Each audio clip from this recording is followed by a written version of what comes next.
Mga boss, nangangamuti nga laban kay Baste, ilalaban pa sa ate.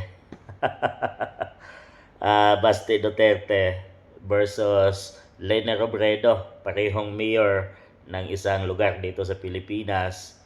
Mayor ng Davao City, si Baste, at mayor ng Naga City, itong si Lene Robredo, mga boss. Tingnan natin kung anong mga nagawa nila. Debt-free city. Yan. Sa Davao City yan, mga boss, kay Baste Duterte. Insurgency-free city. Yan. Question dito kay Lene Robredo. Talagang wala sa Naga.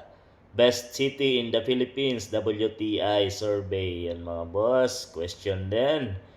Sa safest city in the sea, Nombeo. Yan, question din kay Lene Robredo. World class transportation. Yan, questionable din sa Naga City.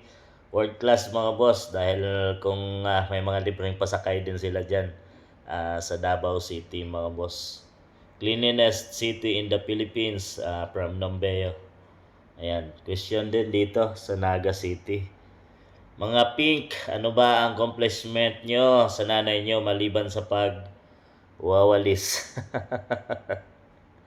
Sumakay ng tricycle dahil nag-oil price hike at nag-commute, nag-bus, mga boss, pakitang may kasamang mga photo-ops para lang may post sa social media na siya ay nagtitipid at nakisimpatiya ngayong mataas ang petrolyo sa ating bansang Pilipinas. So kung dito pa nga lang kay Baste Duterte ay hindi ka manalo bilang mayor, pareho kayong mayor, ito yung mga accomplishment ni Baste sa Davao City at mga questionable yung mga accomplishment mo dito sa Naga City.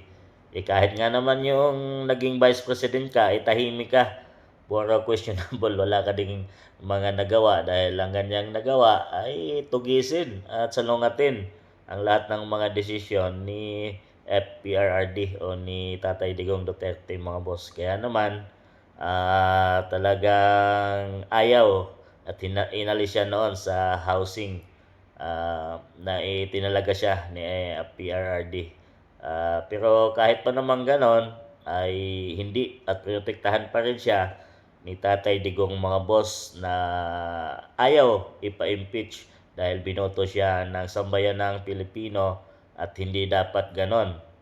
Bilang Vice President ng bansang Pilipinas ay dapat siyang respetuhin. Hindi kagaya ni PBBM na pilit nilang sinusulong ngayon ang impeachment laban kay BP Inday Sara. Kung kay Basti lang ang itatapat bilang accomplishment bilang mayor ay hindi na siya manalo, ano na kaya kay BP Inday Sara na tatakbo bilang presidente sa 2028 at siya yung kanilang pambato? So malamang sa kangkungan naman to pulutin sa ating tingnan, mga boss, dahil nakikita naman kung ano ang sinisigaw ng mamayang Pilipino ngayon.